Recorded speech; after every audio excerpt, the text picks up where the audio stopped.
Another area that very few people know about is ivermectin has effect on neurological conditions. And the ones that I've had the most success with have been Parkinson's and Alzheimer's disease.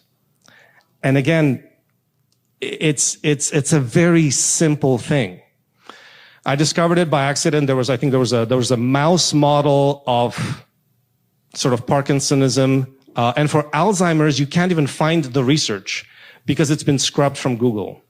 So there's a study that was done, a preclinical study on ivermectin and Alzheimer's, where the researchers concluded that ivermectin has an effect on Alzheimer's and should be studied. It's been scrubbed from Google. If you go on DuckDuckGo, you can actually get the abstract of that study. But in Google, it's completely scrubbed. You just see the titles. It was done in the Middle East, and it's nowhere to be found. You can't get a PDF of the article, nothing. Completely scrubbed. Parkinson's disease, I've used high doses of ivermectin, something like 60 milligrams, 72 milligrams, and these patients are responding. They have improvement in symptoms, improvement in movement.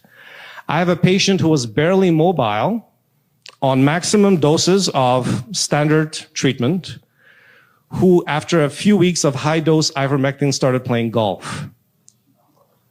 And she hadn't been able to play golf for many years. And I've seen reversal in a number of Parkinson's disease patients. Now, Alzheimer's, this is where it gets really fascinating and really blew my mind.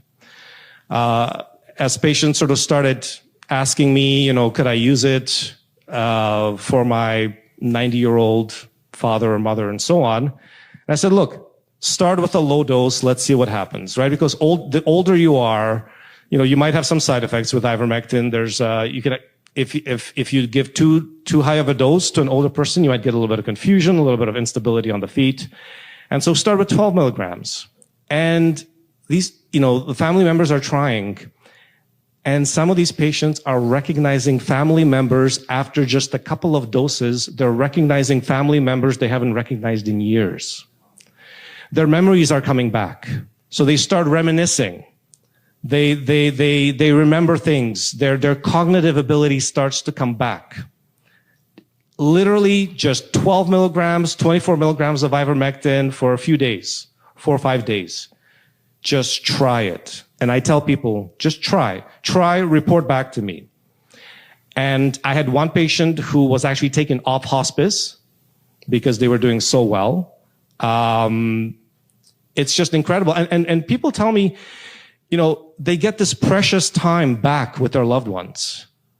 And especially with someone who's, been suffering from Alzheimer's for many years, you feel like you've lost your loved one.